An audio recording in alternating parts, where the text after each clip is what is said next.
Tengo el honor de coordinar esta actividad de hoy, que lleva por título La presencia del analista del diván al teleanálisis, silencio y palabra en juego.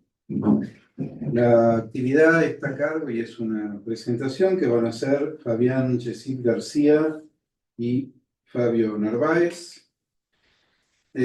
Fabián García es psicólogo de la Universidad Nacional de Colombia, especialista en psicología clínica con orientación psicoanalítica en la UBA, miembro del Foro Analítico Río de la Plata y del Internacional de los Foros del Campo Lacaniano. Fabio Narváez es psicólogo de la Universidad de Manizales y maestrando en psicoanálisis de la Universidad de Buenos Aires. Ejerce su práctica en el ámbito clínico y educativo. Bueno, hechas las formalidades, y no sin acotar que, bueno, que esta actividad es doblemente interesante en este momento en el que cualquier cosa que hagamos para seguir sosteniendo los espacios que tienen que ver con la práctica y la transmisión del psicoanálisis es doblemente bienvenida. Así que les paso la palabra y, bueno, después seguiremos conversando. Bueno, se escucha por lo que escucho. Un gusto. Quiero decir dos cosas antes de iniciar con la presentación. Primero, agradecer a Fabián. Fabián me propuso hacer un artículo de forma conjunta. Yo vengo investigando sobre el tema del silencio en la obra de Lacan. Y él estaba con el tema de la atención virtual, ¿sí? Y bueno, me propuso este artículo y lo enviamos a una revista que aún no nos dicen si lo aprobaron o no, pero bueno, estamos ahí, lo queremos presentar a ustedes. Y bueno, agradecerle a Fabián, agradecerle a los foros también por brindarnos este espacio.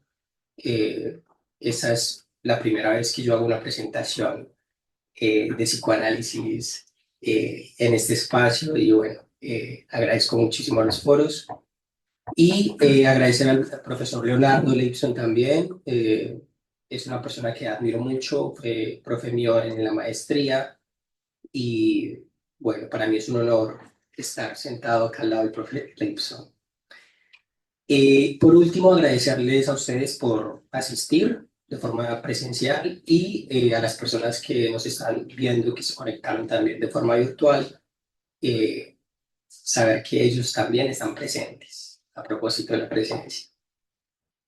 Bueno, y lo otro que les quería decir es que este texto, ustedes no tuvieron la oportunidad de leerlo antes, lo que vamos a hacer es leerlo, comentarlo, pero quiero que lo tomen como un pretexto, o el pretexto en dos sentidos. Es una excusa para reunirnos hoy, hablar sobre el tema, ¿sí? Y un pretexto en el sentido de que no está todo dicho acá, son ideas que vamos a lanzar y queremos que de la discusión, del debate, surja el texto final de la presentación. Bueno, sin más preámbulo, le doy la palabra a Fabián. Gracias, creo que ahí se escucha. Voy a sacar esto. Ahí va. Bueno, la idea de la presentación es que sea algo mucho más charlado, algo más del corte del diálogo. Como lo decía Fabio, fue un texto o un trabajo que salió a partir de un pretexto o de un encuentro de temáticas en común que veníamos trabajando en cada uno de nuestros posgrados. Y la idea es pensar una pregunta que viene interrogando no solamente a nosotros, sino a muchos de los colegas con los que hablo, y es, ¿qué es lo que pasa en el encuentro virtual, ¿no? Que viene a partir, o se prolifera, digamos, a partir de todo lo que vimos 2019-2020. Y hoy particularmente nos preguntamos sobre el estatuto de la palabra y del silencio en el psicoanálisis online. Podemos pensar que la palabra y el silencio aparecen desde distintos discursos, casi como antagonistas lógicos. Los primeros antecedentes históricos del estudio de la palabra son aportados por la teología. Afirma la teología que la palabra es el medio fundamental de revelación y comunicación divina. Así, para el cristianismo, por ejemplo, la palabra de Dios es central. Dice la Biblia, en el principio era el verbo, y el verbo era con Dios, y el verbo era Dios. Hasta ahí esa cita. El logos es creación, es vida. Mientras que por su parte, el silencio puede ser pensado desde distintas ordenanzas, como equivalente a la concentración, al respeto, a la reverencia, inclusive hasta el castigo. Todas estas formas del silencio tienen en común algo, y es la supresión del otro. El silencio mata al otro. No lo piensen todavía en términos psicoanalíticos. Asimismo, podemos encontrar amplios desarrollos en diferentes ámbitos como la filosofía, la crítica literaria, la lingüística. Centrándonos un poco más en la filosofía, podemos encontrar dos ideas centrales sobre el lugar que ocupa el silencio en la historia humana. Mientras que autores como Dinoar y Levinas ubican un imperativo al habla, donde el silencio se convierte en un ideal, otros autores como Steiner sugieren que alrededor del siglo XVII, en la sociedad occidental se produjo un giro de la palabra o del lenguaje hacia el silencio. Estas perspectivas definitivamente nos hacen pensar de que no existe un acuerdo final sobre el lugar y el papel que cumple este fenómeno en lo humano. Hoy, nosotros, orientados por la iniciativa de establecer estos cimientos estructurales que sostienen la práctica analítica, buscamos demostrar su pertinencia y valor en la actualidad. No solo como un fenómeno indispensable e inherente a la experiencia analítica, sino como una propuesta ética. Bajo esta tentativa, queremos presentar algunos desarrollos teóricos acerca del estatuto del silencio y su par conceptual más cercano, que es la palabra. Por último, y teniendo en cuenta las diferentes posturas de centenas de analistas a favor y en contra del psicoanálisis online, o psicoanálisis a distancia, o teleanálisis, nos proponemos reflexionar sobre el lugar de la palabra y del silencio en esta nueva modalidad de trabajo, producto de la proliferación y establecimiento de nuevos modos de comunicación en todas las prácticas que implican la palabra. Bueno, desde sus orígenes, el psicoanálisis ha reconocido el valor de la palabra, no solo como un medio de comunicación, sino como un elemento esencial en la constitución del sujeto y su realidad psíquica. Eso se evidencia, por ejemplo, en los primeros escritos de Freud o encuentros con la sintomatología histérica, las parálisis, las anestesias, las cegueras, los trastornos viscerales, etc. Allí, Freud observó que dichas presentaciones poseen características distintivas que las distan de una etiología netamente orgánica. Es decir, la anatomía del cuerpo del sujeto no es la misma que la del organismo biológico. Es por ello que Freud toma estas manifestaciones como formaciones simbólicas, las cuales pueden ser leídas e incluso traducidas.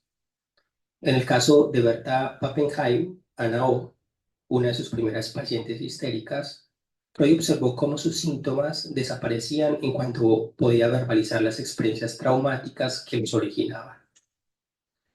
Pappenheim no solo fue una paciente, sino también una colaboradora activa en el desarrollo del psicoanálisis, tanto así que acuñó el famoso nombre de cura por la palabra o cura de conversación al método inventado por Freud, procedimiento por el cual ella había inventado el nombre serio y acertado de Talking Cure o el humorístico Chimney Sweeping, limpieza de chimenea. Ese encuentro inicial de Freud con la histeria, sumado a otros relevantes como el de la paciente Amy Bonene, quien le pide expresamente a Freud que cese de intervenir en el curso de sus pensamientos y le permita hablar libremente, comienzan a configurar el método que regirá la técnica psicoanalítica, es decir, la asociación libre. Esa invitación a quedarse callado y a escuchar permite la aparición del silencio del médico como motor de la palabra del paciente de aquello de lo que padece. esperando que éste exprese sus ocurrencias, ideas, elucubraciones, emociones, sentimientos, tal y como se le presenta, sin ningún tipo de selección ni estructuración del discurso, sin restricciones, filtros ni censuras. Sin embargo, con el desarrollo de la técnica psicoanalítica, el silencio empieza a ser conceptualizado también como un obstáculo. En sobre dinámica de la transferencia, Freud ubica algunos elementos que le permiten pensar el fenómeno resistencial de la transferencia. En dicho texto refiere que cuando las asociaciones libres de un paciente se deniegan, en todos los casos es posible eliminar esa parálisis aseverándole que ahora él está bajo el imperio de una ocurrencia relativa a la persona del médico o algo perteneciente a él. En el acto de impartir ese esclarecimiento, uno elimina la parálisis o muda la situación. Las ocurrencias ya no se deniegan, en todo caso se la silencia. Esta es una cita que supongo la conocen sobre dinámica de la transferencia. Es muy interesante porque Freud marca allí una diferencia entre la denegación de asociaciones y el silenciamiento de ellas. ¿Sí? Denegación cuando realmente faltan, dice Freud, y el silenciamiento es cuando están presentes, pero de alguna forma el paciente decide callarlas. Vemos entonces cómo a partir de la denegación de asociaciones aparece el fenómeno de la transferencia resistencial. Ella consiste en un actuar contrario al recordar del paciente. Freud señala que es el manejo de la transferencia lo que en este punto se pone en juego para el analista cuando este fenómeno aparece. Entonces, mientras que en los inicios del psicoanálisis el silencio del médico posibilitó la aparición de la asociación libre y de la experiencia analítica en tanto tal, por un lado, el silencio del paciente permitió la aparición del concepto de transferencia en su dimensión resistencial, conceptualizada como obstáculo, pero también como motor al trabajo analítico, vía la repetición. Siguiendo los desarrollos teóricos respecto a la función del silencio aportados por autores post-freudianos, se encuentran algunos trabajos en los que el silencio no solo marca la aparición de la resistencia, sino también es considerado como un problema práctico. Sobre este problema, Nacio señala cómo algunos autores como Abraham y Ferenczi entendieron el silencio del paciente como una defensa yoica ante una pulsión anal y oral, o bien como la manifestación de un deseo de felación en pacientes histéricos y obsesivos. Asimismo, ese autor indica que Abraham, Reich y Fenichel consideraron que ante el silencio de defensa del paciente había que responder con otro silencio, en este caso el de psicoanalista. No obstante, Reich y Clover contrariaron esta recomendación, interpretando el mutismo del paciente como una respuesta afirmativa a una interpretación precisa del psicoanalista. Bajo esta óptica, el silencio adquirió un valor de apertura y posibilidad, efecto de la interpretación del analista. Con la influencia de la filosofía, el estructuralismo y la lingüística, el psicoanalista francés Jacques Lacan amplió los planteamientos freudianos sobre el silencio, ofreciendo una nueva perspectiva a sus desarrollos, con lo cual esta noción experimentó algunos cambios estructurales cruciales en la técnica y en la práctica analítica.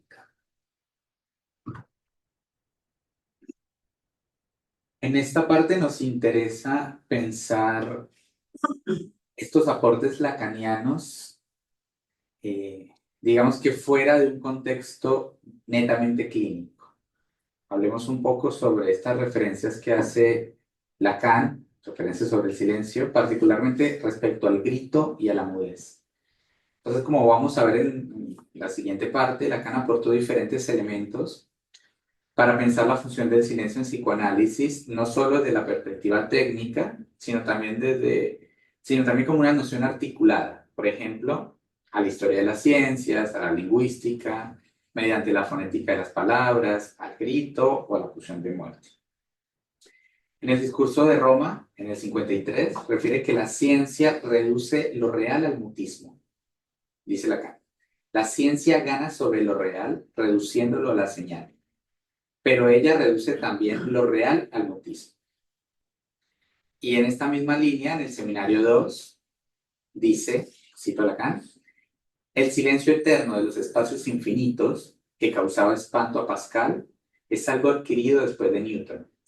Las estrellas no hablan, Los planetas son mudos porque se los ha hecho callar. La única verdadera razón, pues finalmente nunca se sabe lo que puede ocurrir con una realidad.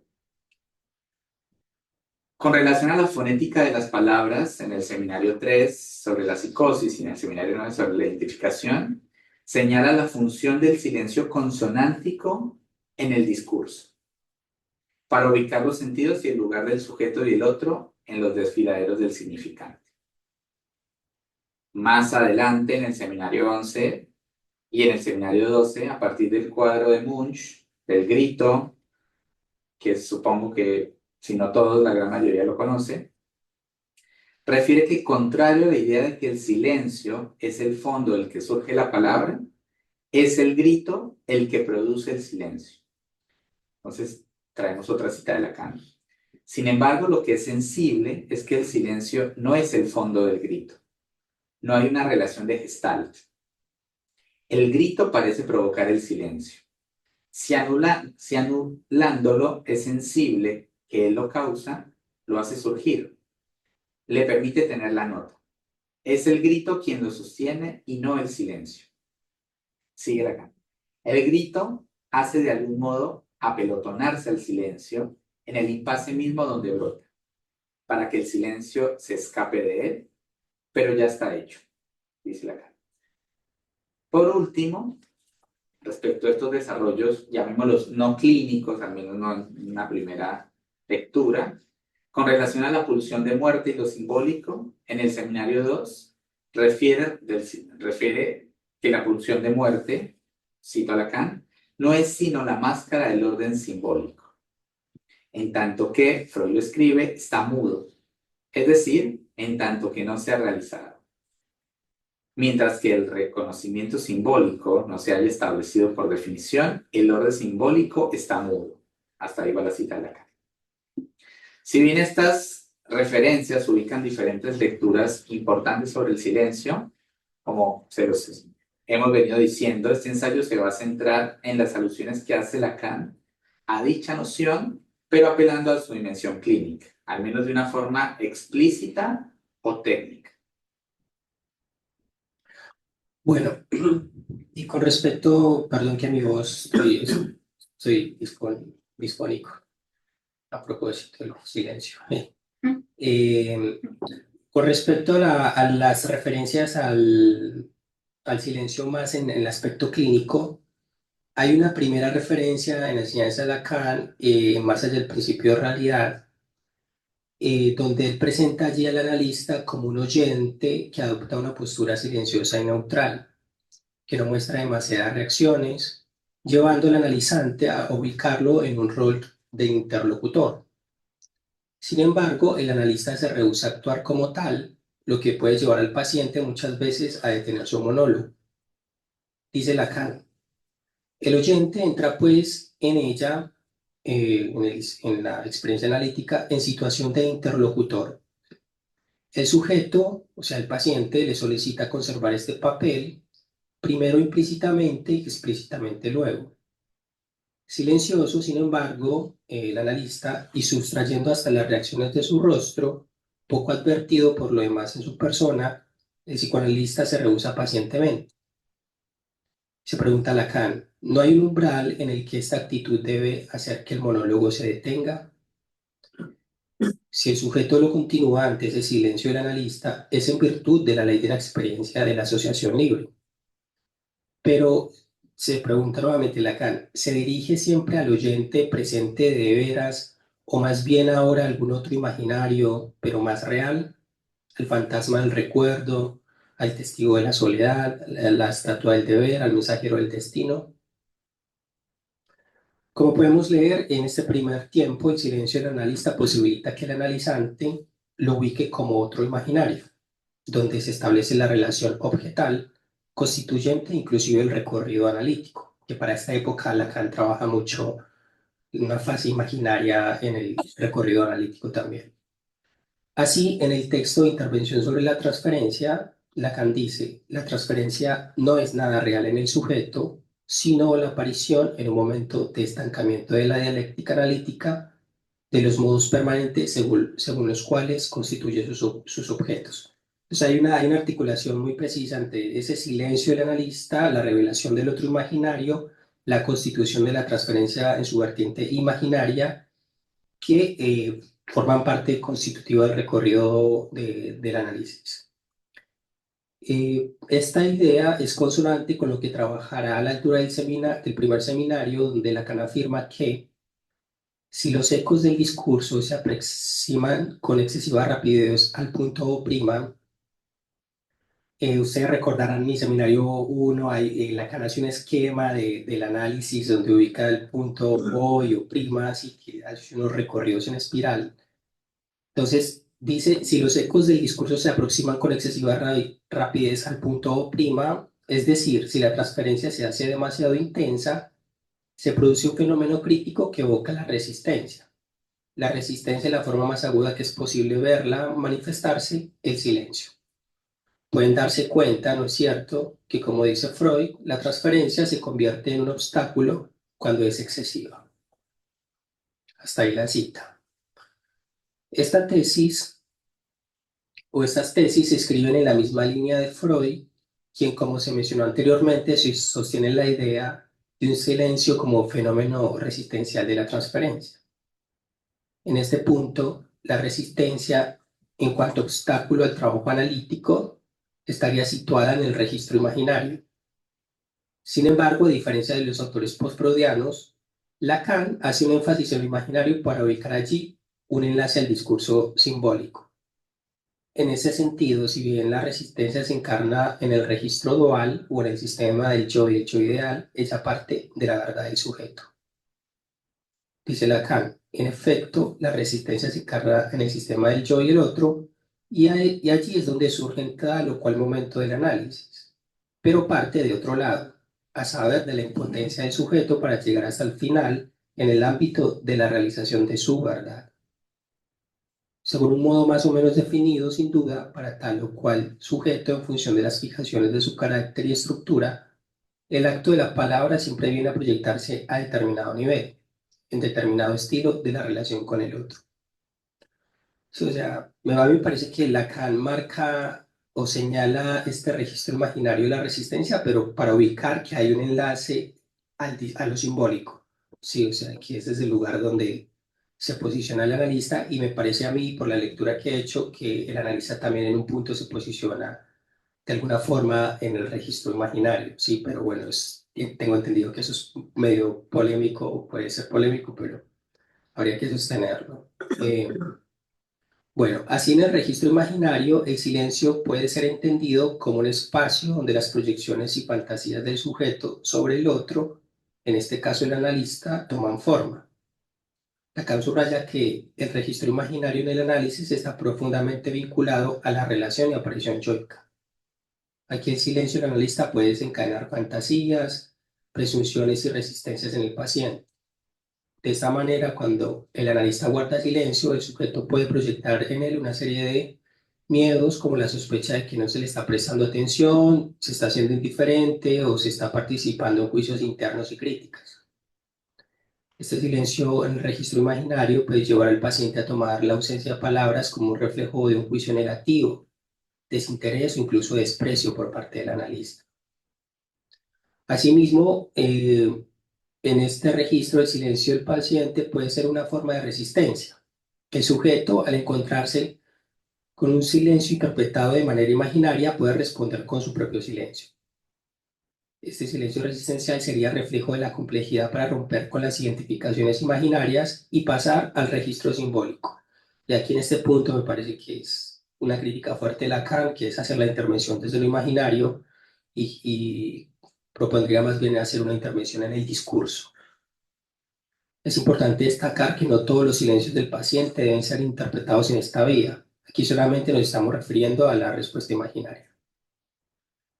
Teniendo en cuenta que en la experiencia del análisis los tres registros están anudados, desde la perspectiva de lo simbólico se abre una vía para que el sujeto desarrolle esta verdad, su discurso histórico. El amor y la transferencia simbólica serán pues los elementos que darán al silencio del analista su vertiente posibilitadora. Y acá viene una cita muy interesante del silencio, porque ya no está en una vía imaginaria, sino más allá de la palabra. Y Lacan dice de esta forma, dice, también es preciso decir que si este momento se produce oportunamente, el silencio adquiere su pleno valor en tanto silencio. No es simplemente negativo, sino que vale como más allá de la palabra.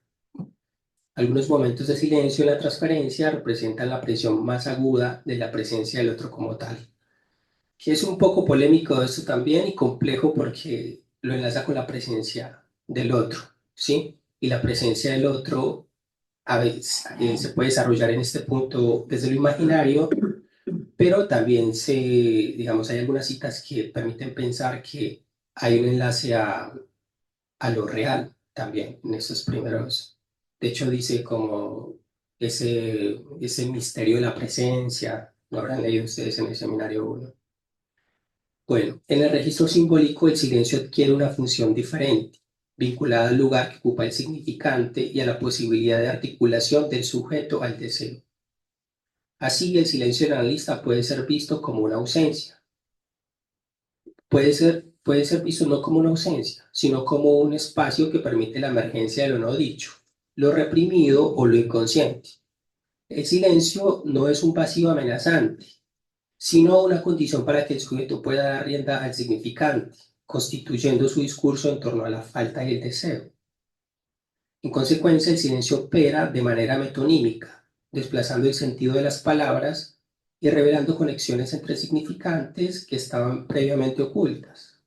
Así el silencio tendría el estatuto de lo medio dicho, una función interpretativa al estilo entre la cita y el enigma. Y acá no está en este texto, pero me gustaría decir otra referencia que tiene Lacan al respecto, que quizás en la práctica a veces lo más difícil es callar también, la práctica del análisis, justo para esta dimensión simbólica del silencio.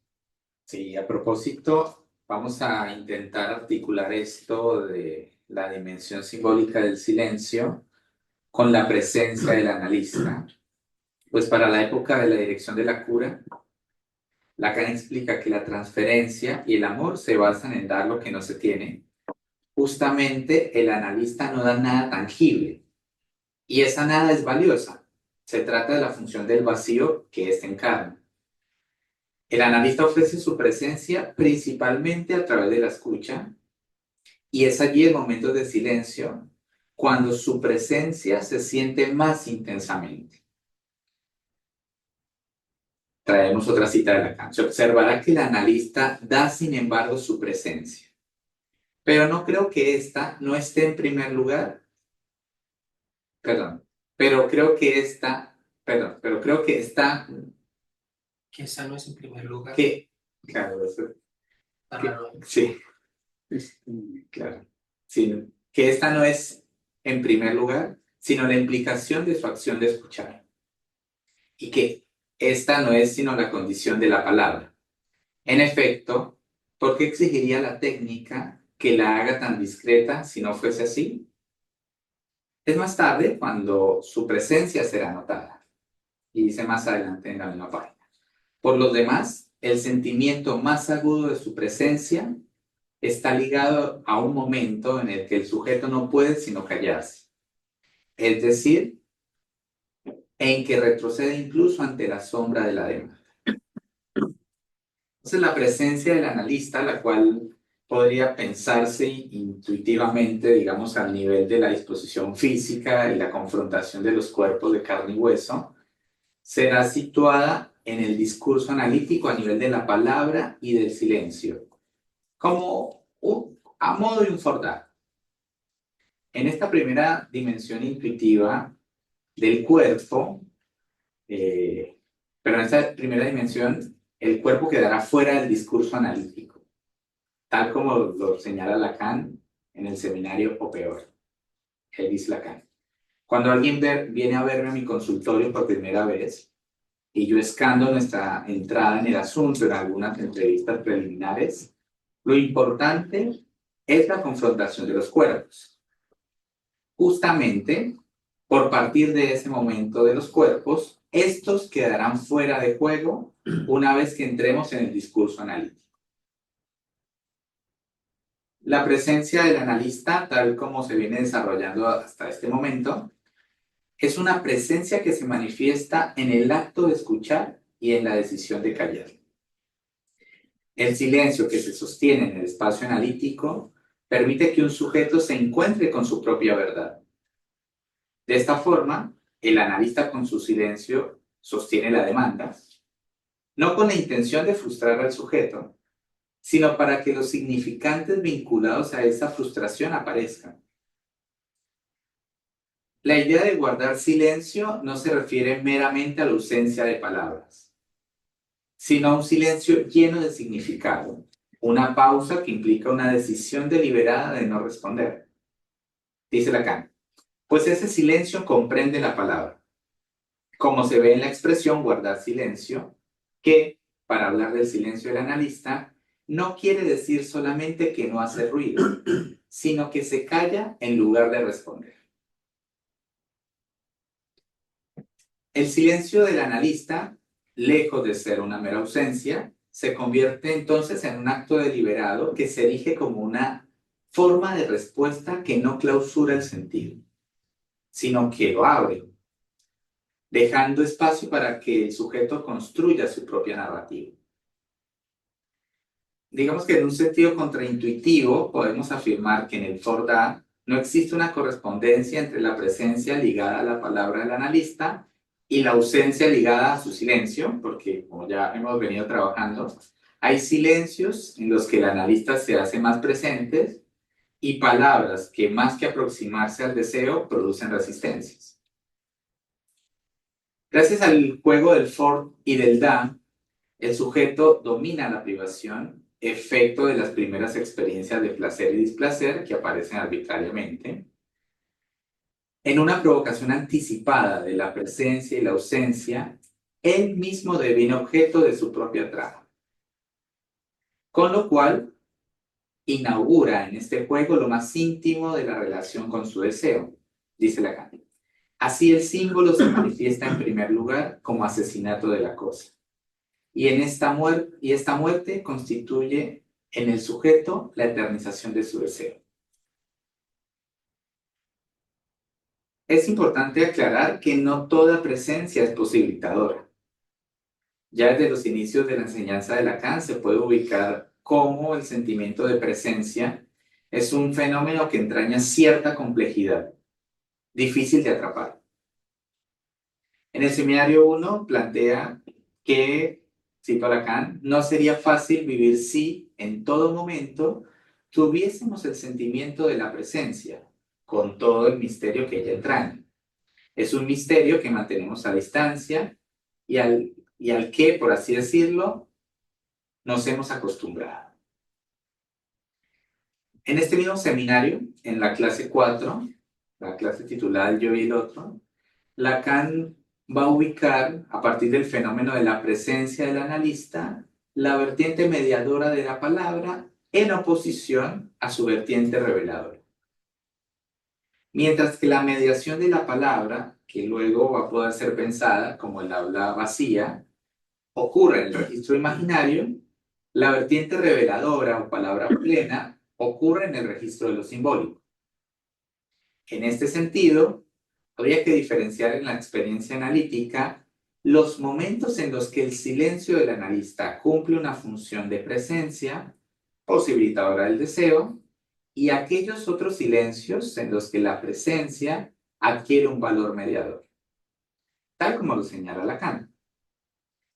Dice, en la medida en que el analista hace callar en él el discurso intermedio para abrirse a la cadena de las verdaderas palabras, en esa medida puede colocar en ella su interpretación reveladora. El equilibrio entre la mediación de la palabra y su capacidad reveladora plantea un desafío constante en la práctica analítica. El analista debe estar advertido de cómo su silencio y su presencia influyen en la experiencia del analizante. Y es en ese punto donde el silencio del analista puede desviar el proceso analítico a su propia figura, creando allí una brecha que puede derivar en un acting out. Esta presencia del analista puede entonces obstaculizar el acceso a lo simbólico, consolidando la resistencia en lugar de superarla. Tenemos otra cita de Lacan. Para decirlo todo, lo ininterpretable en el análisis es la presencia del analista. Por eso, interpretar esta, como se ha visto, incluso se imprimió, es propiamente abrir la puerta, convocar a este lugar del acting out. Bueno, hasta aquí se ha visto el silencio en la experiencia analítica, específicamente el silencio del analista, articulado a la presencia en su vertiente resistencial y posibilitadora. Veamos ahora entonces cómo estos desarrollos que venimos trabajando pueden pensarse en las modalidades de atención online, virtual, a distancia, como quieran llamarlo. Bueno, el silencio en la era digital, virtualidad del acto analítico. Es posible atreverse a afirmar que el primer defensor de lo virtual ha sido el mismo Freud, quien introdujo el uso del diván en las sesiones como una herramienta fundamental para romper con la dinámica imaginaria que se establece cuando dos personas se miran. Bueno, acá no habría que confundir la mirada con lo imaginario, pero sí es cierto que hay una diferencia cuando se mira, cuando no se está viendo, se está tendido sobre el diván. Entonces, en este movimiento que hace Freud, en el diván nosotros podemos leer que allí hay ya una maniobra que hace que, que haya un trabajo casi virtual, ¿sí? Eh, a ver, ¿dónde está? Establece cuando dos personas se miran, suprimiendo parte de la presencia del analista, en el sentido de la mirada. Al retirar la mirada, el paciente es conducido a una soledad particular en la relación con su palabra, ¿sí? Confrontando su discurso, confrontando su discurso y las influencias visuales que pueden condicionar su expresión. Esta disposición busca sumergir al paciente en un espacio donde la palabra se convierte en el principal vehículo de la transferencia, la disposición del diván. Es en ese sentido que Freud apostaba por generar un efecto virtual en cuanto las palabras tenían una consecuencia a distancia, entre comillas. Vale la pena aclarar que esta estrategia no agota lo imaginario, pues como se mencionó con anterioridad, desde el diván mismo aparece la fantasía, por ejemplo, de que el analista no presta atención o que se encuentra escribiendo cuestiones ajenas al tratamiento, que puede ocurrir también. Estas mismas especulaciones imaginarias pueden pasar en el escenario virtual en el que el paciente puede suponer que el analista está viendo alguna otra cosa en la pantalla o que lleva a cabo cualquier otra actividad menos que escuchar al paciente. La filósofa y psicoanalista Elizabeth Rudinesco ha señalado que el entorno virtual tiende a despojar de su simbolismo a muchas de las herramientas y gestos que son fundamentales en la práctica analítica. Para la autora, al depender de tecnologías que priorizan la inmediatez y la conectividad, el silencio se convierte en un fenómeno técnico más que en un espacio de reflexión y elaboración subjetiva. Así el silencio pierde gran parte de esta capacidad simbólica. La ausencia de sonido o respuesta en una videollamada, por ejemplo, puede ser fácilmente interpretada como un fallo técnico o una desconexión, más que como un acto deliberado y significativo del analista. No obstante, es posible preguntarse, ¿acaso estos errores de comunicación no suelen suceder en la vida presencial? ¿O se piensa que la presencialidad puede representar alguna garantía de comunicación? Si esto como fuese así, estaríamos incurriendo en un error teórico y epistemológico, pues la palabra que aparece en un análisis no apunta a una intercomunicación, ni mucho menos a un diálogo cualquiera. Si hablábamos esto un poco con Fabi, era como que para la autora el silencio sería como en la colectividad pierde un valor simbólico que en la presencialidad sí podría ser utilizado a favor del analista.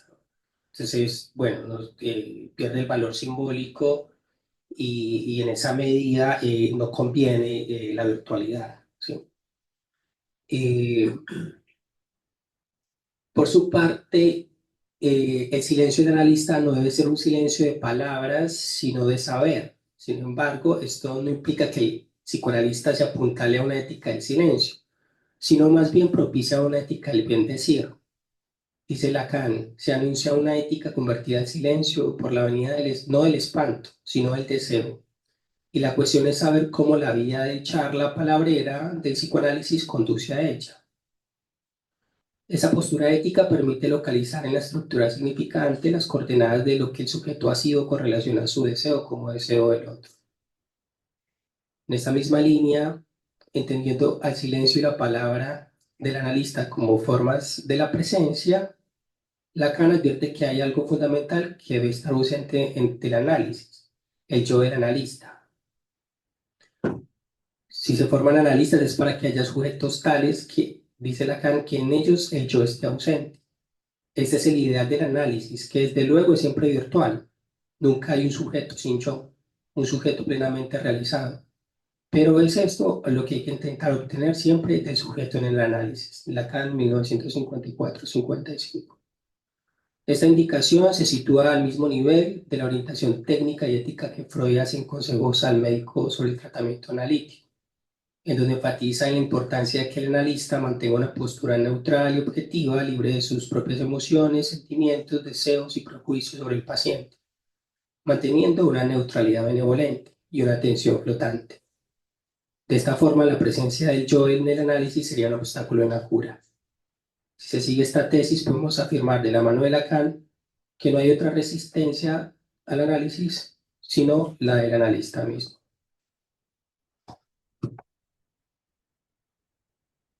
Bueno, ahora lo que nos interesa, o lo que más nos interesa, aparte de la transmisión de este trabajo que hemos venido sosteniendo con Fabio, es la interlocución con ustedes desde su experiencia y desde este diálogo, confrontación entre lo teórico y lo clínico, lo experiencial. Entonces, como vimos, la palabra y el silencio en diversos ámbitos del conocimiento han ocupado un lugar importante. Y en lo que concierne a la teoría y técnica del psicoanálisis, podemos identificar estas dos vertientes como obstáculo al trabajo analítico, articulado a lo imaginario y a la resistencia, y como posibilitador ligado a esta dinámica que titulamos del Forta. En ambas vertientes de la palabra y el silencio, ambas vertientes fueron trabajadas a partir de esta presencia del analista. Entonces, en el ámbito online encontramos que si bien algunos autores plantean algunos cambios técnicos con respecto al silencio, en contraposición a dicho planteamiento, consideramos que no hay diferencias significativas en el análisis presencial. El término presencialidad en la teoría psicoanalítica nos remite a la presencia del analista, que como vimos puede adquirir un valor resistencial o inclusive posibilitador. En este sentido, para el psicoanálisis, los medios tecnológicos no representan un problema técnico en sí mismo, dado que nuestra teoría se trabaja con otras categorías y un modelo epistemológico distinto. Afirmar lo contrario sería confundir las teorías de la comunicación y los medios que se desprenden de ella con la concepción dialéctica desde la que se trabaja en la clínica psicoanalítica. Entonces, con esto podemos concluir que el recurso de lo digital o de lo virtual, más que un obstáculo, es una vía más para la apuesta por el acto analítico. La búsqueda del silencio absoluto, aunque física e idealmente inalcanzable, encuentra un eco profundo en el psicoanálisis. Sabemos que nunca podremos estar completamente en silencio. Por lo tanto, al igual que en las cámaras anecoicas, donde se intenta anular todo sonido, el analista tendrá que estar advertido de aquellas irrupciones yoicas que puedan hacer ruido en un análisis. El silencio en psicoanálisis no es la ausencia de palabras, sino un estado de escucha que facilita el surgimiento de aquellos significantes fundamentales que constituyen al sujeto. Entonces, para cerrar, si bien este recorrido se observó que el Estatuto del Silencio y la palabra en el psicoanálisis a distancia no modifican los pilares técnicos que sostienen la práctica, claramente quedan algunos interrogantes que esperamos que guíen los próximos trabajos y es, ¿acaso es el cuerpo el elemento que daría un estatuto diferente al encuentro virtual respecto al presencial? ¿Cuál es esa dimensión del cuerpo que está en juego si esto fuese así? Otra pregunta, ¿la ausencia del cuerpo físico de los cuerpos facilita la exacerbación de lo imaginario y por lo tanto de la resistencia? Entonces, ante estas preguntas podemos anticipar que así como la palabra del silencio, que tanto como la palabra del silencio, el cuerpo se articula a estas categorías y conceptos que claramente trascienden la esfera de la llamada virtualidad. Muchas gracias.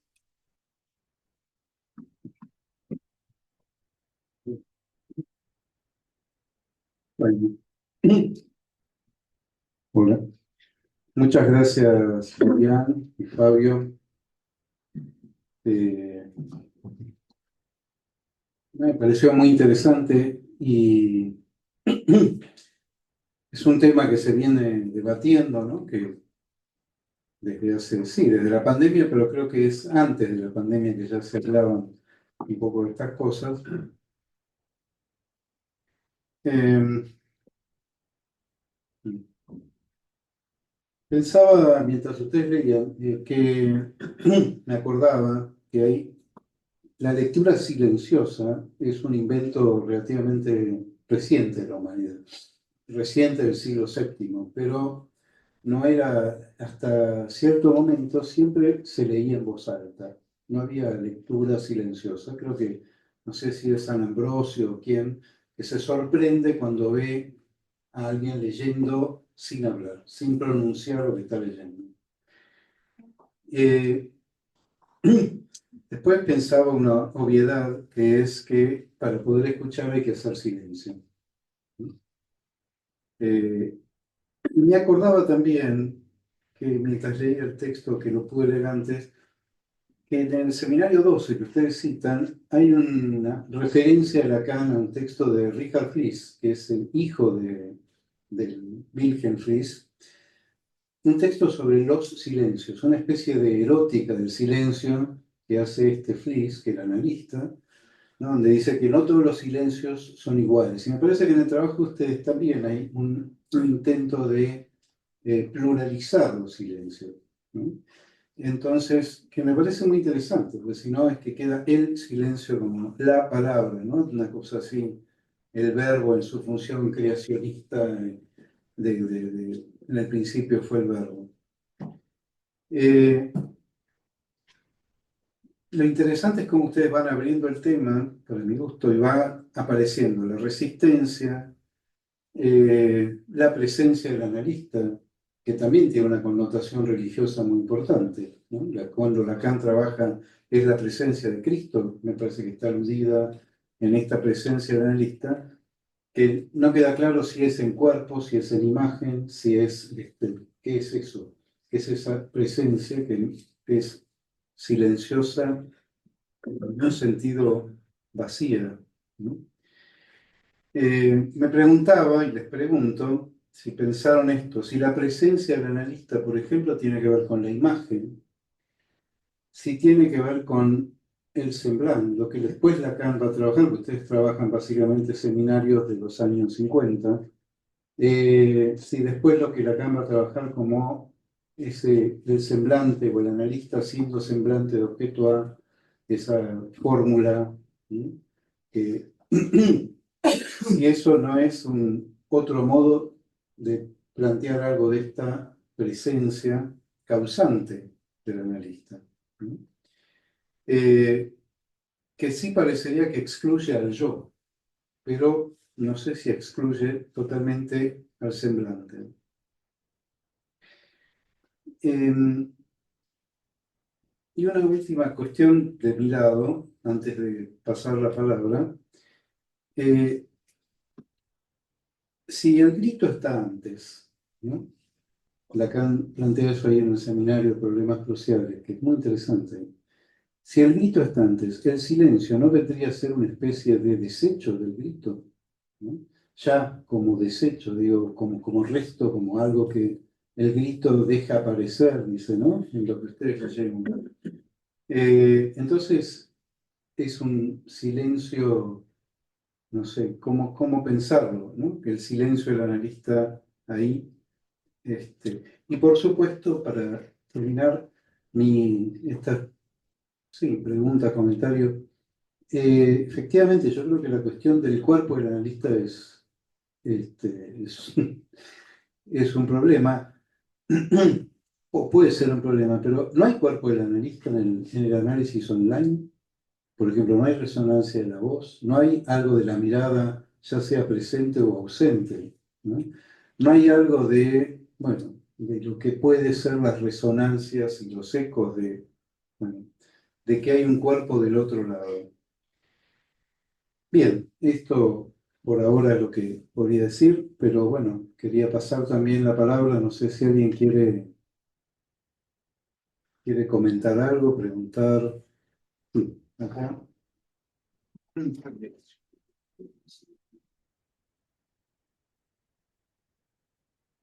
Hola, ¿qué tal? Primero, gracias por todo lo que han expresado, me pareció muy interesante. Me hizo, me hizo pensar, se me dieron dos cuestiones o dos eh, cuestiones clínicas que viví hace poco y que tienen que ver con qué es el ruido, ¿no? Eh, Eso pensaba en esto del silencio, el grito. Pensaba que era ruido en la virtualidad, ¿no? Y, y me pasaron dos cuestiones particulares, que es que hay, bueno, referencia a cuestiones técnicas, quizás, eh, que en un análisis con un paciente que vive afuera, eh, él tiene toda una cuestión con las drogas. Y él siempre toma las sesiones en una parte de su casa, de una habitación, y yo siempre me pregunto, bueno, ¿por qué siempre en el mismo lugar, no? Porque podría ir a verse a otro lugar, ¿no? Pero siempre está en el mismo lugar. Y, y usa sus auriculares inalámbricos.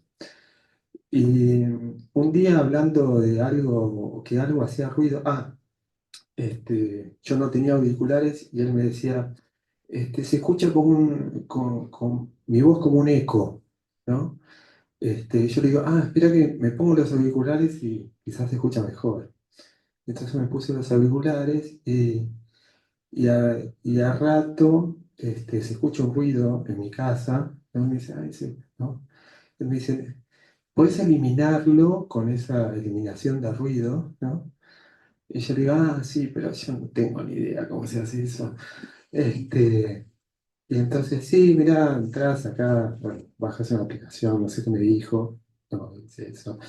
Pero a raíz de eso, él me dice que sí, yo lo tengo que usar porque en esa habitación tenía uno de estos no sé, aparatos donde cultivan marihuana, ¿no? Esos que son para indoor, ¿no?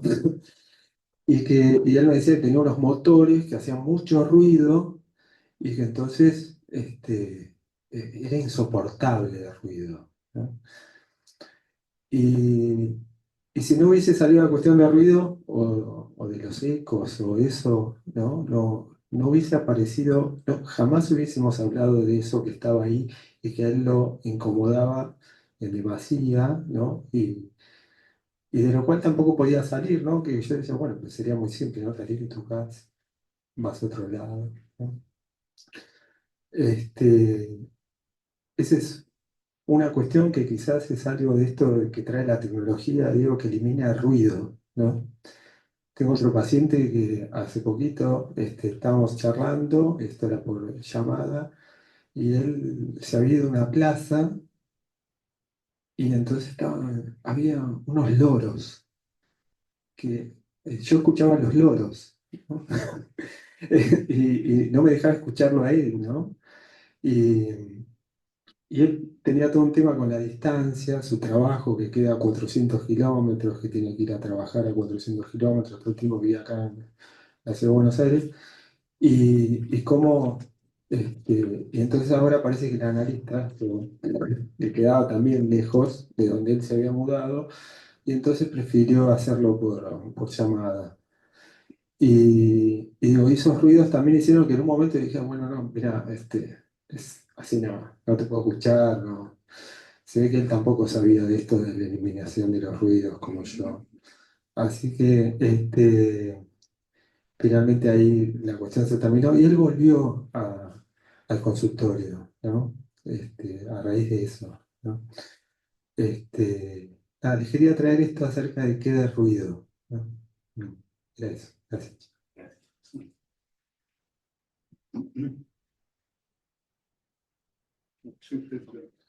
¿No? Estamos otro lado. Por supuesto, sí, dale.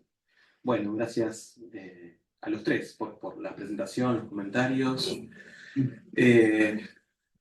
Agrego algo en relación a una intervención sobre el silencio que está en un texto que trabajamos mucho respecto a la psicosis, que lugar para el analista, donde aparece una intervención de Colette Soler que ya menciona ahí como el silencio de abstención frente a una paciente psicótica que le propone ya en las entrevistas preliminares que va a tomar por cierto todo lo que el analista diga, ¿no? Entonces Colette dice, bueno, si yo me quedo en este lugar de gran otro, sobreviene la erotomanía. Y ella propone, como cambio en la posición del analista, hacer silencio, silencio de abstención cada vez que la paciente la convoca a ese lugar. Como, bueno, dígame qué tengo que hacer, dígame, ¿no? Que por supuesto no es una intervención estándar, no es que uno tenga que hacer eso siempre, la psicosis, la neurosis, la intervención no importa, ¿no? Pero me hizo pensar en función del recorrido que ustedes hicieron, me pareció muy interesante, conceptual, toda esa primera parte, y lo que decía Leonardo, como empezar a categorizar las diferencias de los tipos de silencio. Yo agregaría algo como de la intervención, cómo es el silencio de intervención. Pensaba, si esa intervención de Colette hubiese sido efectiva virtualmente, supongamos, ¿no? No sé, por ahí sí, por ahí no, y ahí me hace pensar lo que Leo decía, esta cuestión de la presencia del cuerpo. La analista ahí sostiene un silencio. ¿Lo sostiene con el cuerpo, con la presencia? ¿Por Skype, por Zoom funcionaría igual? No lo sé. Es más como una pregunta que podemos conversar. Otra referencia es que hace relativamente poco Valeria Mercury presentó en las jornadas de clínica de adultos un caso clínico muy interesante sobre psicosis, eh, muy bueno por su presentación, como lo contó todo, y hacia el final, ¿no? Casi como una especie de giro inesperado, dice, bueno, y todo este análisis ocurrió vía telefónica, creo que había sido, ni siquiera había estado sostenido por la imagen. Y era una paciente, si no me equivoco, del servicio de Avellaneda, de clínica de adultos, ¿no? Se lo pueden pedir después a Valeria, el texto está buenísimo. Creo que a partir de esa lectura de algunos casos uno podría como complementar este trabajo que ustedes están haciendo, que está muy bien. Última. Creo que está esto lo sé porque fui a una escuela secundaria agustina y me hicieron leer las confesiones de San Agustín a muy temprana edad, lo que decía Leonardo. Creo que San Agustín en las confesiones dice que se lo encuentra un día a San Ambrosio, que era como su maestro, leyendo en silencio, ¿no? Entonces lo ve, como no sé, con unos papiros, unos escritos, no sé qué tendría, y le dice algo así como, ¿qué está haciendo, maestro? Estoy leyendo, le dice. Y San Agustín lo mira, ¿cómo está leyendo? Silencio. Ahí hay una dimensión muy interesante también para pensar, ¿no? Así que me hiciste pensar eso, Leo. Bueno, nada, reflexiones generales. Paso la palabra. Yo creo que respondemos para Sí, si no se nos acumula. Me quiero darle el micrófono para que escuchen.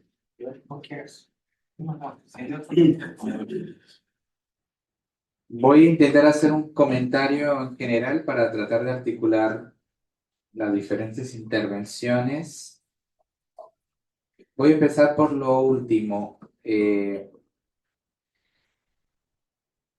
sobre cómo surge este texto, y es sobre algo que nos llamaba mucho la atención respecto a este fenómeno, no sé si a ustedes les pasa, lo pongo en términos de fenómeno, porque asumo que hay una repetición y es en lo virtual, cuando hay un silencio, generalmente del lado del paciente aparece un hola, ¿estás? Se escucha, como haciendo presentificar al otro.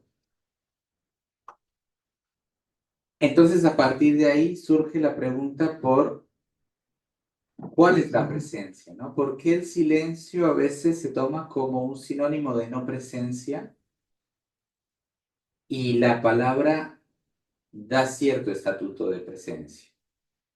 Ahí voy a articular eso un poco con lo que nos regala Leonardo, con esta pregunta que a mí no me parece muy inocente y es, ¿cuál es el estatuto del cuerpo en lo virtual?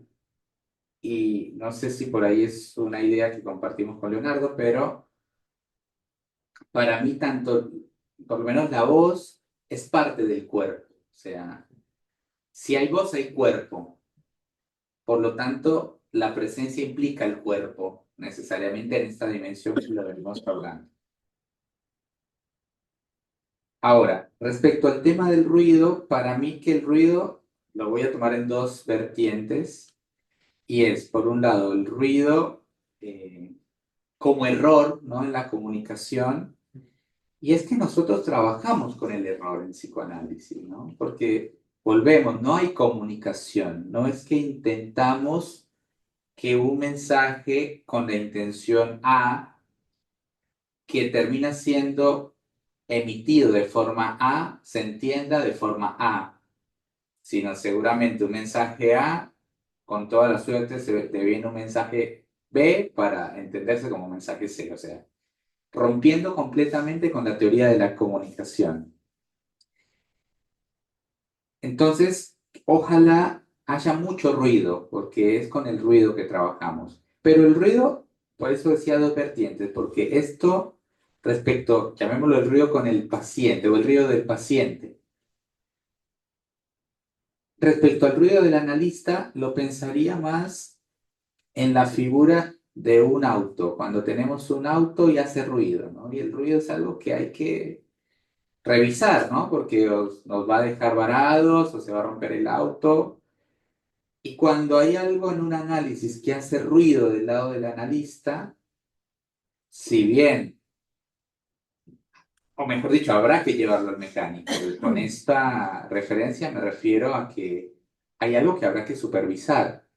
Entonces pienso que hay que estar muy presto a los ruidos que uno pueda sentir en un tratamiento, en una cura, en un análisis, para ponerlo eso a trabajar, ¿no? Con el mecánico.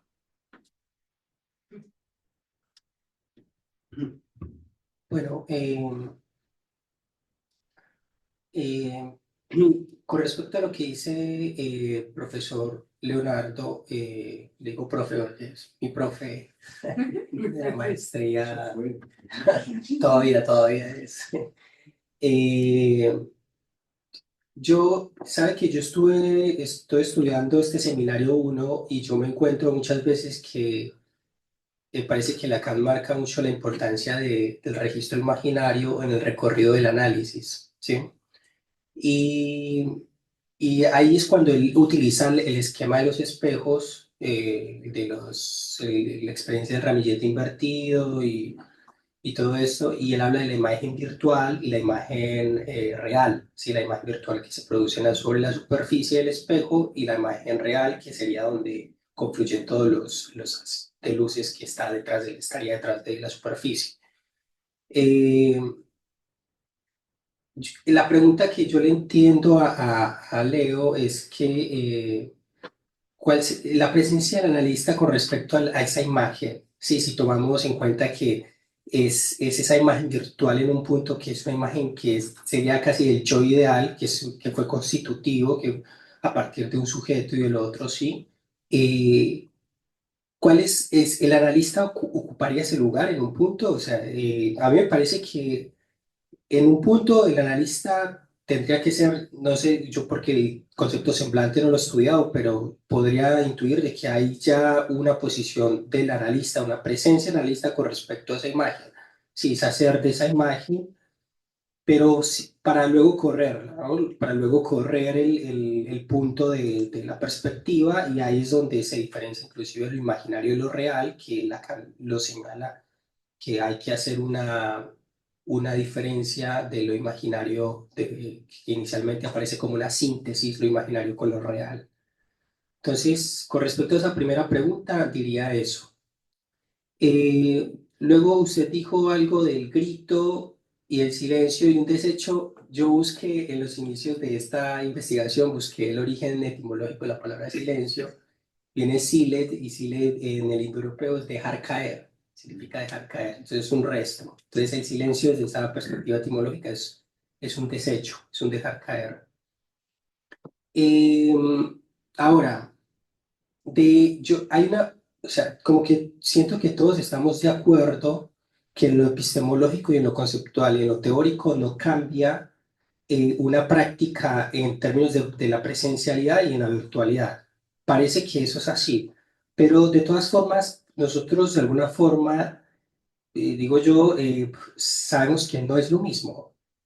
O sea, no es lo mismo analizarse de forma presencial, o sea, los cuerpos estos que decimos todo el tiempo que este no es el cuerpo, que el cuerpo puede ser una voz, una mirada, una palabra, pero como que por un lado sabemos que cambia de lo virtual a lo presencial, pero en la teoría o en los desarrollos siento que aún no hemos logrado concretar qué es eso que cambia en ese dispositivo, ¿sí? Porque la tesis de nosotros acá es que en lo que se refiere al silencio de la palabra no cambiaría absolutamente nada, ¿sí? O sea, hablamos es en términos de presencia, en términos conceptuales, ¿sí? ¿Vas a hablar? Sí, pero espero. Bueno. Entonces, me parece que ese es como un punto. Y bueno, y ya con respecto al ruido, no tendría nada para decir porque, discúlpame, pero no, es un tema que no conozco el tema del ruido, pero bueno, eso quería decir. Sí, pues.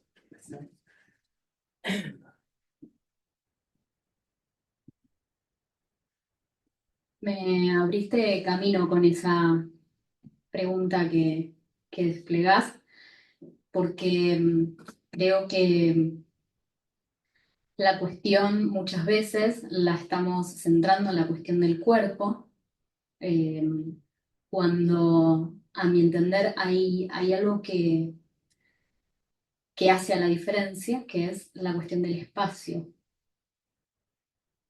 Y eso ya abre como a otro escrito, me parece. Eh, la cuestión del espacio recortado, de la pantalla, la cuestión de la diferencia del espacio que se está habitando en el momento de la sesión, que no es el mismo ruido, porque el loro no se percibe igual para quien está en la plaza y para quien está del otro lado, que escucha esa cosa latosa que tiene la tecnología. Para mí ahí está la diferencia, en el recorte del espacio. En la diferencia y en el recorte de la pantalla que hace, el recorte que la pantalla hace del espacio. No tengo mucho más para desarrollar sobre esto. ¿Quiere decir algo más? Igual, o sea, si vamos a la cuestión del espacio, a mí me parece que sobre todo se trabaja el espacio muy relacionado con lo imaginario, ¿no? El espacio puede remitir a la distancia, a lo que tan cercano, tan lejano se está. Y es algo que siento que va más allá me parece que va más allá de lo tecnológico, qué tan cercano o tan lejano, sí, qué tan distante en términos de distancia, digamos, hay una dimensión más que va más allá de la virtualidad y de esos cuerpos, ¿no? Entonces, me parece que el espacio no sigue siendo algo que responda a qué es eso que cambia en una atención virtual a una atención presencial. Porque si hablamos de espacio, por ejemplo, el sonido de los loros, si hay un sonido latoso, pero ya estás diciendo que es latoso y, digamos, ya estamos, ahí estamos en la dimensión de cómo se percibe, cómo percibe cada uno y cómo lo dice, ¿no? Entonces creo que, eh, insisto, siento que intuimos que hay una diferencia, pero todavía no sabemos cuál es, me parece. Yo más bien sí estoy más de acuerdo. Sí. Pienso que hay algo de lo llamado la cuarta dimensión que hace parte, obviamente no como setting, en el sentido estandarizado, pero que está, ¿no? El olor, la temperatura, el sonido, que no determina un análisis, pero que puede hacer parte de, ¿no? Yo creo que todos hemos escuchado un montón de intervenciones a partir de la presencia, ¿no? De mirada, de tocamiento, de corte, bueno, ahí casi que descaradamente podríamos decir que hay como una enciclopedia de intervenciones presenciales. Y, y si bien eso no es, pero también hace parte de todo esto, ¿no? Todo lo físico, ¿no? El espacio, pero también me quedo con el sinsabor, ¿no? O con el deseo de que eh, hay otra cosa. Todavía creo que al menos nosotros no contamos con los elementos teóricos para decir qué es lo diferente, pero si ustedes nos acompañan, podemos decir que algo es diferente. Interesante esto del espacio. Yo lo pondría en términos de una cuarta dimensión o tercera dimensión, pero creo que hay que seguirlo pensando.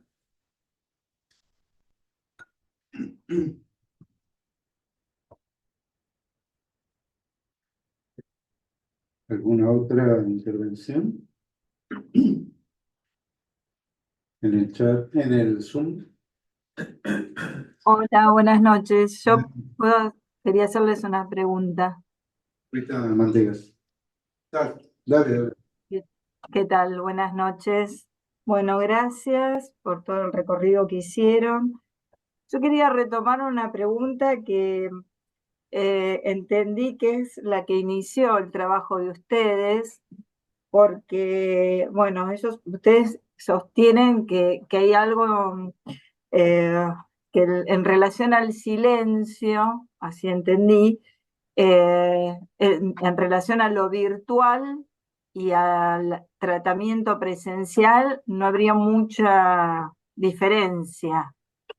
Pero trajeron este ejemplo de lo que pasa cuando el analista se silencia, se calla virtualmente, que del lado del analizante aparece ese hola, ¿no? Estás, ¿no? Ahí ustedes cómo lo entendían, ¿como resistencial o después de este recorrido, qué nos podrían decir?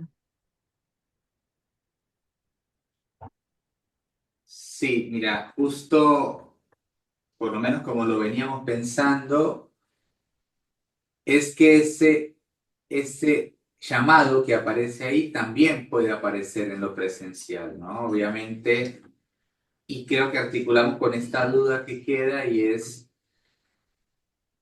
la cuestión del tiempo también. Ahora que hablamos de espacio, podemos poner el tiempo, porque, a ver, supongamos una escena en la que estamos en un análisis, en la que el analista se quede completamente callado.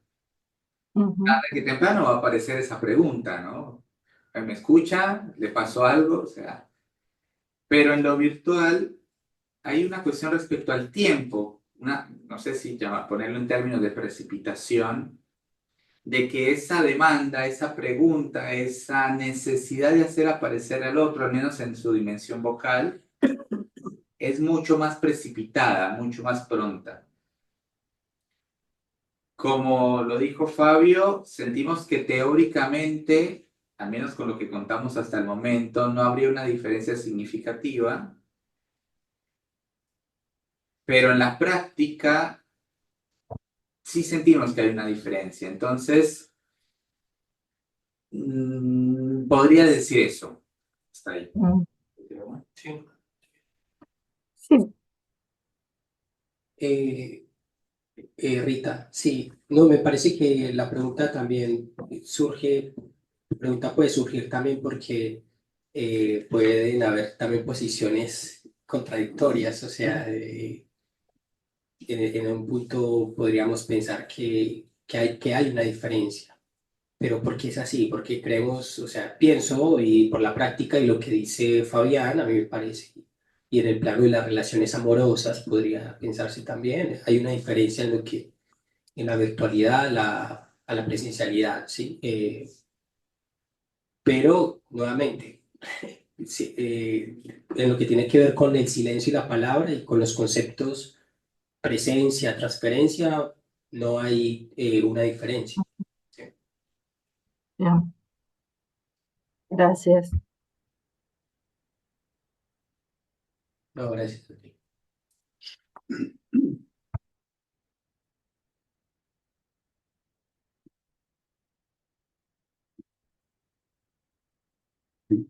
Dos cosas más, así muy breves, pero una que no es lo mismo ir al cine que ir al teatro. Son dos experiencias distintas. Una no tiene por qué ser mejor que la otra y uno puede ir al cine y puede emocionarse muchísimo. No es eso. Y no es que sea mejor y uno puede ir al teatro y aburrirse espantosamente, pero en todo caso no son la misma experiencia, ¿no? Me parece. Y la otra que pensaba recién, sobre todo a partir de estas últimas cosas que ustedes decían, es que me parece que esto pone en juego la pregunta para mí, bueno, ¿qué del lengua? ¿Qué cura el psicoanálisis? ¿No? ¿Qué es lo que opera ahí? Es hablar, ¿no? Como Berta Pappenheim, bueno, The Talking Cure, el hablar cura. Freud al principio cree eso, que hablar es una especie de la cosa abreactiva, la cosa de descarga, eso por sí mismo es curativo. Es eso, ¿no? Es una cura por la palabra, pero ¿qué dimensión de la palabra pone en juego esto? Y me parece que esta cuestión de la virtualidad o la presencialidad o la dimensión de lo público incluso, a mí por lo menos me trae esta pregunta, bueno, pero entonces, ¿qué es lo que estamos haciendo? ¿No? ¿De qué se trata? No, por eso les agradezco la presentación, porque el recorrido que hacen me pareció muy rico, da para más, ¿no? Porque en Lacan hay varias menciones más al Taseo no es Ileo, por ejemplo, en la lógica del fantasma, ¿no? No es lo mismo callar algo porque me lo guardo que eso que es imposible de decir. Hay silencios por eso en plural. Bueno, etcétera, ¿no? Pero bueno. Lo inefable, lo indecible. También, claro. Y el cuerpo que es mudo, la pulsión es muda, la pulsión de muerte, esto ustedes lo traían, ¿no? Pero bueno, ¿qué es lo que cura del psicoanálisis? A mí es una cosa que personalmente me intriga mucho. Si podemos circunscribirlo o darle alguna formalización a eso, me parece que esto que ustedes traen aporta mucho en esa dirección. Bueno, no sé si hay algún otro. Ah, Valeria, Mercury, ¿querías decir algo? Ah, no, Marco Castillo. Y yo hice ese comentario del famoso silencio de radio, que me Mm. sonaba un poco a esta cuestión que estábamos hablando de la virtualidad y bueno, que no es lo mismo que el cuerpo esté ahí y no hable, digamos, que estas cuestiones que pueden surgir con la tecnología de, bueno, si se interrumpió la llamada, si pasó alguna otra cosa, ¿no? El silencio de radio, pensaba. Pero bueno, muy interesante todo el recorrido, me parece que es un tema para seguir laburando. Marco Castillo. Hola, buenas. No, bueno, muy interesante, muy clínico también, muy necesario. Eh, Cuando hablaba me acordaba de la obra de John Cage, de la del silencio, de creo que 4 minutos 33, y pensaba un poco cuando salió esto del tema de la discusión del espacio, de que también hay una experiencia ahí del silencio, ¿no? Y me parece que ahí está presente el sujeto. Y no es lo mismo, por lo menos en el espacio, si uno lo va al espacio, pensar el espacio como algo dado a lo que creo que lo que decía Fabio de qué cercanía de cuerpos hay en la virtualidad, ¿no? Una cosa es pensar un espacio en términos, no sé, Descartes, Kant, y otra cosa más experiencial, ¿no? Creo que ahí hay como dos puntos diferentes, y me parece que esa misma como analogía se podría hacer con el silencio, ¿no? Algo como ausente de sonido o una experiencia también. Estos que hablan de la resistencia o que habilita la palabra o que habilita el deseo. Eso, muy, muy interesante. Muchas gracias. ¿Quieren agregar alguna otra cosa? Sí, Fabio. agradecido.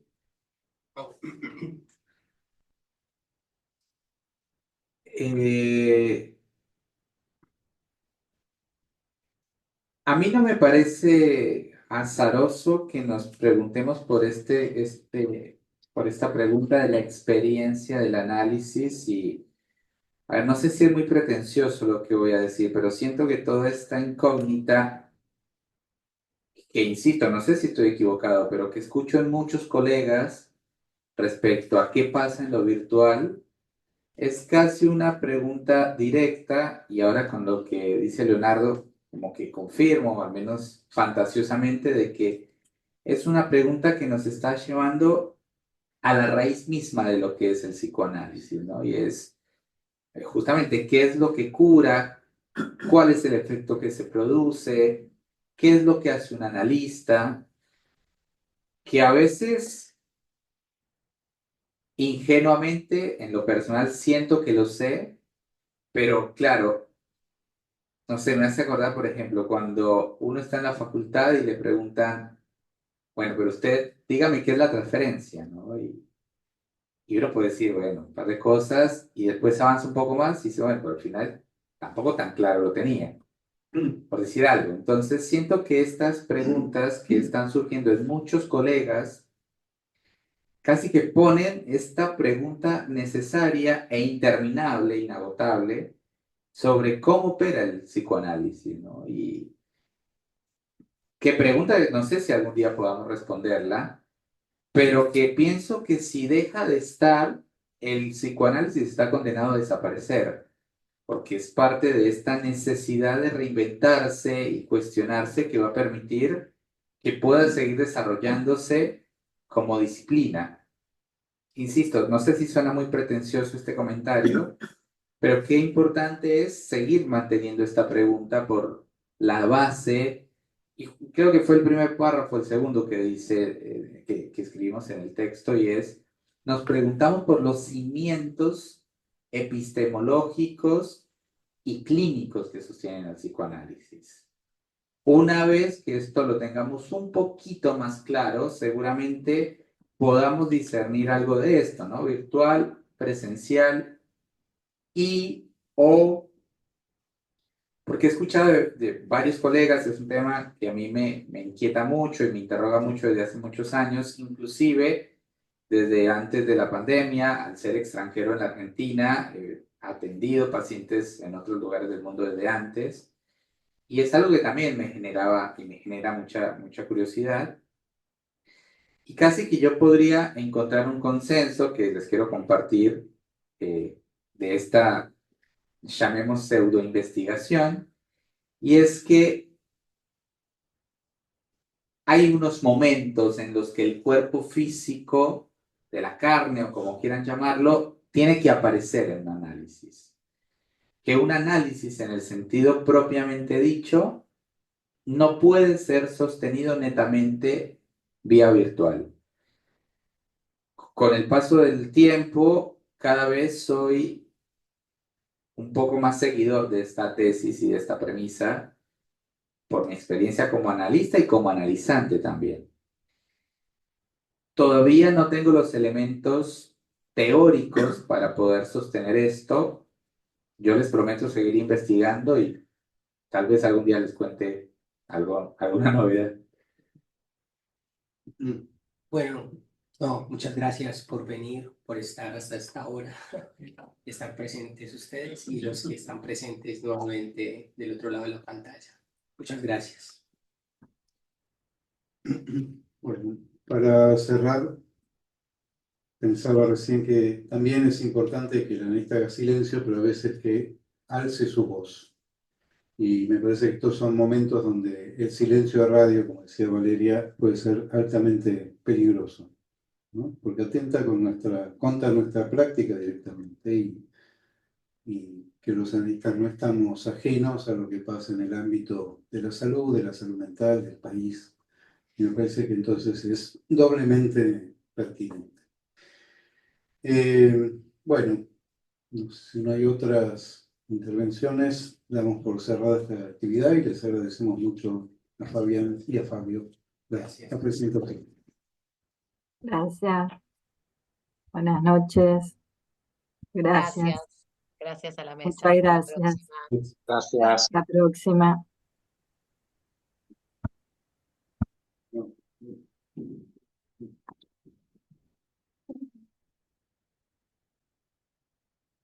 ¿Y hablo?